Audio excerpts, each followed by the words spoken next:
Everyone, welcome. अभी बजे है 3:45 और मैं पहुंच चुकी हूं जगन्नाथ मंदिर। घर से हम 3:30 से निकले थे और रास्ते में भी देखा कि बहुत सारी पुलिस भी थी और इधर भी बहुत सारे पुलिस भी है। पुलिस का बंदोबस्त भी बहुत ही अच्छा है। तो मैं आपको दिखाती हूँ अभी जगन्नाथ मंदिर। बहुत ही अच्छा डेकोरेशन किया हुआ है। अभी इधर पहुंच चुकी हूँ और आप डेकोरेशन देख सकते हैं कितना अच्छा किया हुआ है। और अभी ये इतनी लंबी लाइन है। मंगला आरती अब शुरू होगी, तो जैसे जैसे ये लाइन आगे बढ़ती जाएंगी हम भी आगे बढ़ते जाएंगे। पीछे भी बहुत लंबी लाइन है।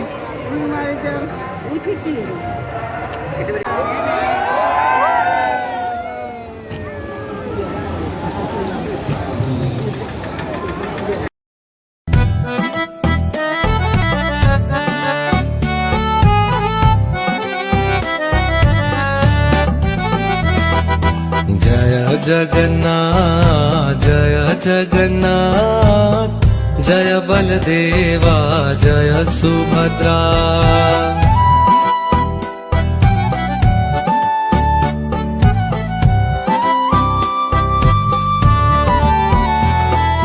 जय जगन्नाथ जय जगन्नाथ, जय बलदेवा जय सुभद्रा।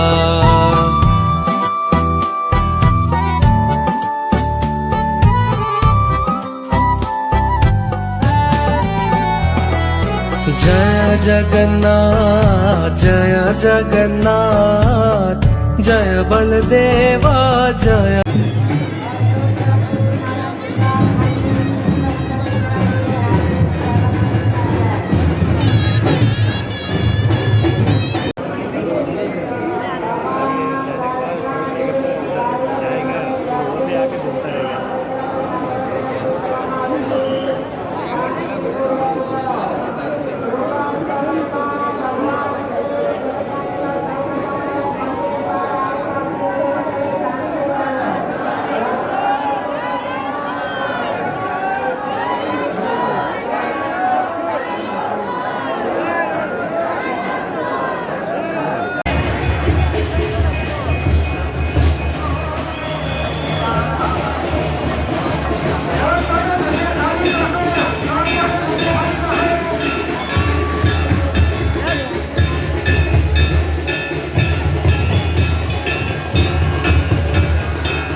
जय जगन्नाथ जय बलदेवा जय सुभद्रा।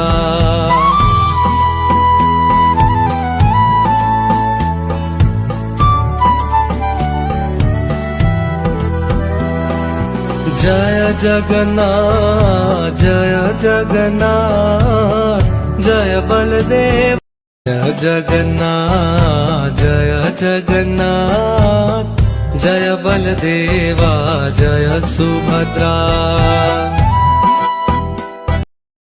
ए हली रातड़ा शणगारी मारा नाथनी सवारी ए मारा नाथनी सवारी जगन्नाथनी सवारी नाथनी सवारी जगन्नाथनी सवारी। पूरी रथ यात्रा करके घर पे आ चुकी हूँ और मुझे कुछ चीज़ें बतानी थी रथ यात्रा की रिलेटेड। मुझे ये रथ यात्रा चल रही थी तभी ये सब कुछ बताना था, लेकिन वहाँ क्या होता है कि जगह जगह पर स्पीकर्स लगे होते हैं और उसमें डिवोशनल सॉन्ग्स भी बज रहे होते हैं, तो तब मेरी आवाज़ नहीं पहुँचती आप तक। तो मैंने सोचा कि घर जाकर ही मैं ये सब कुछ बताऊँगी जो जो चीज़ मुझे पता है। तो पुरी में सबसे पहले जगन्नाथ जी की ये रथ यात्रा 1150 AD के आसपास निकली थी। तो उसकी हिस्ट्री कुछ ऐसी है कि जो सुभद्रा जी है उनको पुरी जाने का मन हुआ, तो उन्होंने प्रस्ताव रखा भगवान जगन्नाथ जी के पास और बलदेव जी जो कि बलराम जी के पास कि मुझे पुरी जाना है। तो भगवान ने सोचा कि अगर मेरी बहन को इच्छा है तो मैं ऐसे रथ यात्रा में लेके चलता हूँ लेके। तो वो निकले और वहाँ तो बड़ी लंबी रथ यात्रा चलती है। और उसके बाद नंबर आता है अहमदाबाद का। अहमदाबाद में रथ यात्रा शुरू हुई थी 1878 में। तो इस बार 2022 में ये 145वीं रथ यात्रा थी जो हुई। और इस बार लोगों का क्रेज़ भी बड़ा बहुत था क्योंकि 2 साल से रथ यात्रा हुई नहीं थी। 2020 में कोरोना आया तो उस बार तो रथ यात्रा ही नहीं हुई थी। और 2021 में रथ यात्रा हुई थी, लेकिन क्या हुआ था लोगों के बिना हुई थी, तो उसमें तो बड़ा मज़ा नहीं आएगा। तो इस बार लोगों को चांस दिया था रथ यात्रा में आने के लिए, तो बहुत लोग थे। और मैं भी सुबह 3:45 बजे वहाँ पहुँच चुकी थी। ये जो जगन्नाथ जी का मंदिर है जमालपुर वहाँ पर, तो वहाँ जाकर मैंने देखा कि 3:45 बजे भी कितनी लाइन थी। और मुझे मंगला आरती भी करनी थी, लेकिन वो मुझसे हो नहीं सकी क्योंकि 4 बजे मंगला आरती होती है और वो गुजरात के होम मिनिस्टर अमित शाह करते हैं। लेकिन फिर मेरा चांस नहीं आया मंदिर के अंदर जाने के लिए क्योंकि इस बार मतलब इतनी पब्लिक थी कि मंदिर भी पूरा फुल हो गया था लोगों से। और जो एंट्री ले रहा था उसको एग्ज़िट लेने की भी परमिशन नहीं थी।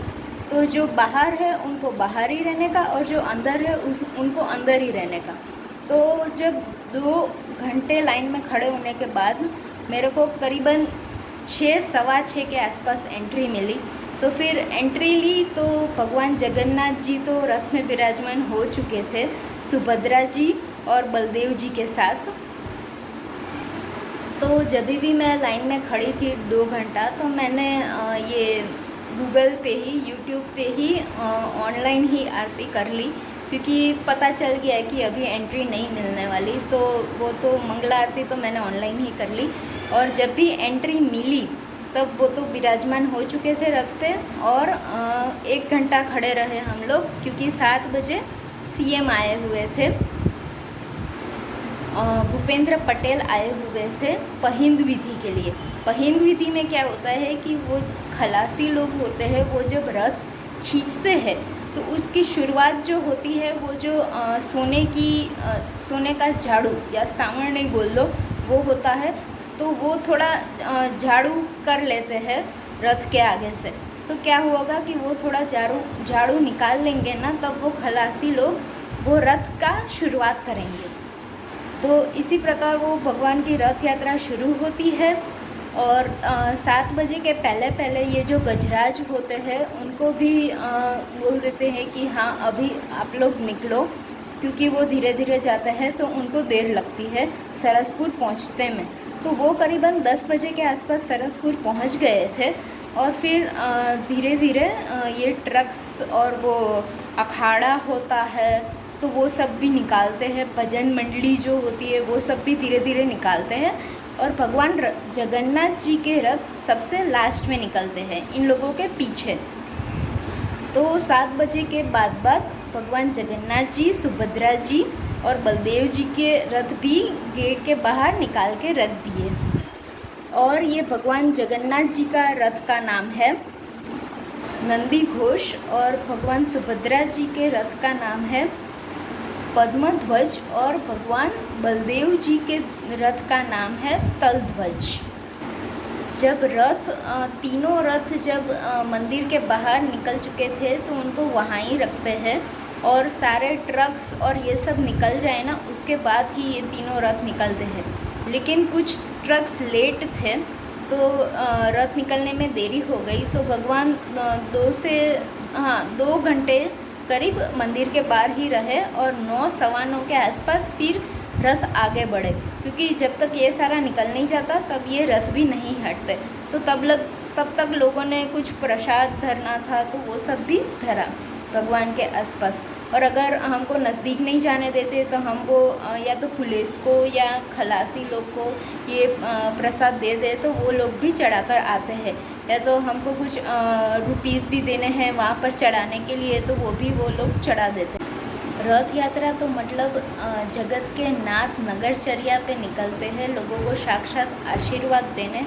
और कोरोना की वजह से 2 साल से रथ यात्रा भी नहीं हुई है तो इस बार तो लोगों का उत्साह इतना था कि लोग ऐसे मतलब चीज़ को भी देखो जगन्नाथ जी दिख नहीं रहे हैं, दर्शन करने हैं और वो सब हो रहा था।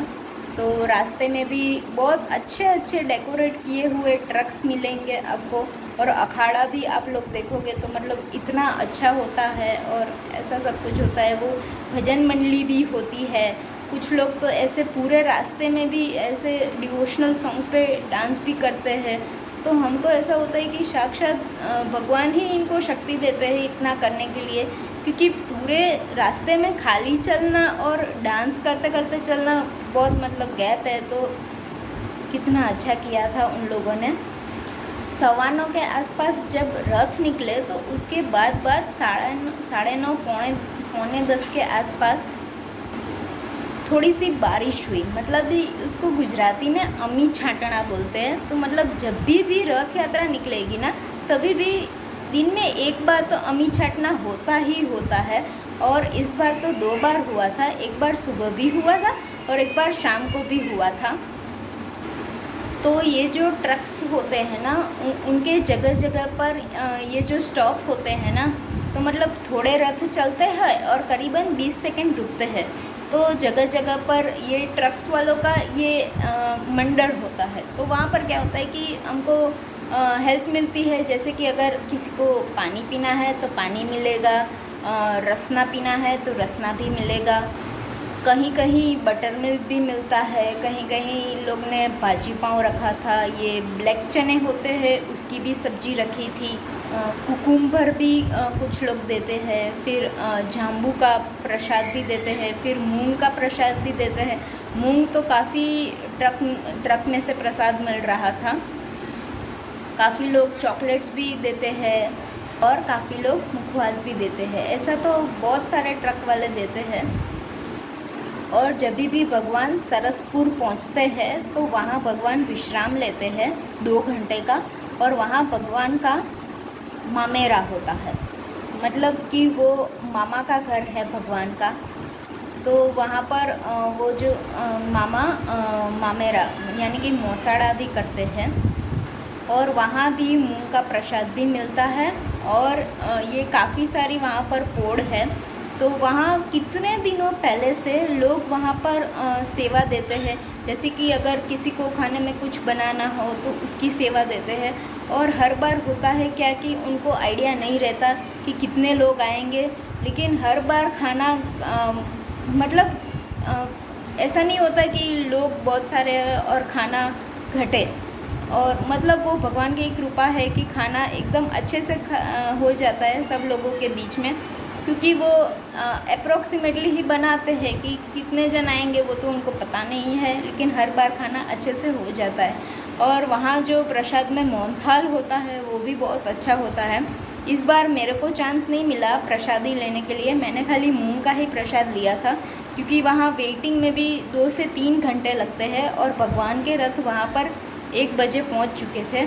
लेकिन फिर मैं थोड़ा लेट पहुँची थी, मेरे से रथ छूट गए थे, इसीलिए वहाँ पर ट्रैफिक भी बहुत रहता है, लोगों की भीड़ भी बहुत रहती है, तो रथ थोड़े छूट गए थे, तो मैं थोड़ा लेट पहुँची थी। लेकिन उसके बाद अगर फिर ये खलासी लोग का भी प्रसादी मिल जाएगी और ट्रक और ये अखाड़ा और भजन मंडली वो सब निकल जाएगी, तो उसके बाद ये रथ भी निकल जाएंगे। लेकिन मैं लाइन में खड़ी हुई, लेकिन मेरे को मौका नहीं मिला कि मैं प्रसादी ले सकूं। लेकिन अगर आपको मौका मिले तो आप ज़रूर से प्रसादी ले उसकी, वो बहुत ही अच्छा होता है। फिर मैं लाइन में से निकल गई और अगर रथ रवाना हो गए तो मैं भी उसके पीछे पीछे रथ रवाना के पीछे पीछे ही चल गई। तो ये सरसपुर तो भगवान का मामा का घर है, तो वहाँ तो किसको मज़ा नहीं आता। हर एक ये जो गुजराती में बोलते हैं ना, भाणेज को वेकेशन में मामा के घर तो जाना ही चाहिए। तो ऐसे भगवान भी गए थे मामा के घर, तो वहाँ तो सबको मज़ा आता है।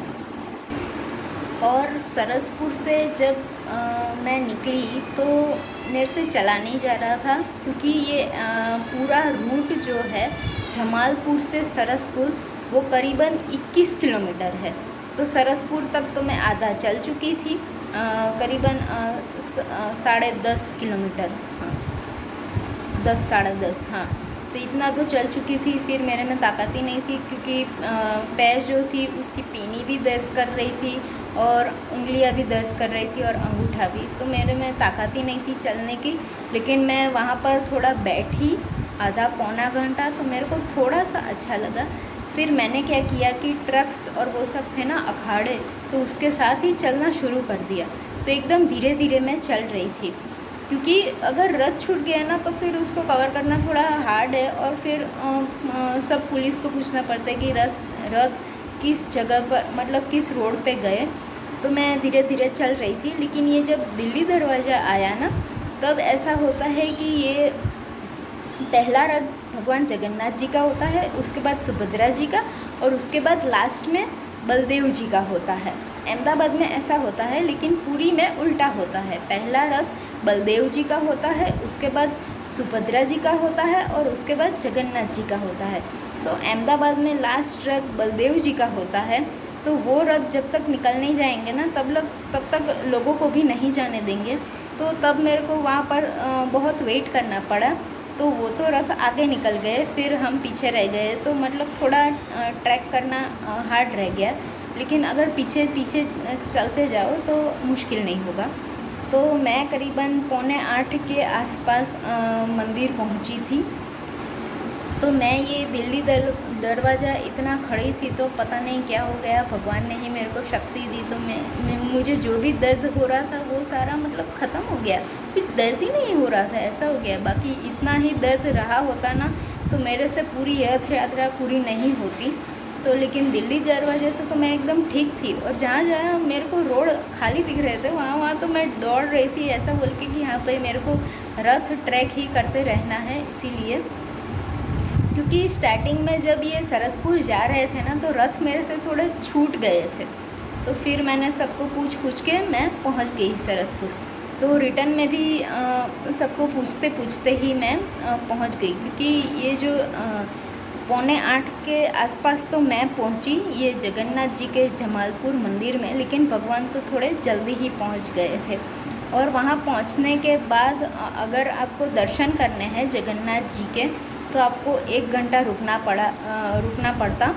लेकिन फिर मेरे में इतनी ताकत नहीं थी कि मैं 1 घंटा खड़ी रहूं वहाँ पर।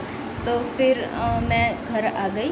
और वहाँ पर ऐसा होता है कि ये जो मंदिर का गेट है, तो उसके अंदर ही तीनों रथ को रुकना होता है पूरी रात के लिए। मंदिर के अंदर नहीं जाने देते, क्योंकि भगवान जगन्नाथ जी का दूसरा अवतार तो नारायण जी है, और नारायण जी के वाइफ लक्ष्मी जी, तो वो रूठ गए थे कि ऐसे तो कैसे अब चले गए रथ यात्रा करने के लिए। तो वो दरवाज़ा ही नहीं खोलते हैं, तो वो पूरी रात मंदिर के बाहर उनको रुकना पड़ता है। तो सुबह होती है तब तीनों ये जगन्नाथ जी, सुभद्रा जी और बलदेव जी को मंदिर के अंदर ले लेते हैं। तो ये कुछ चीज़ें थी जो मेरे को पता है। अगर इसके अलावा की चीज़ें अगर आपको भी पता हो तो आप भी ज़रूर से कमेंट कीजिए।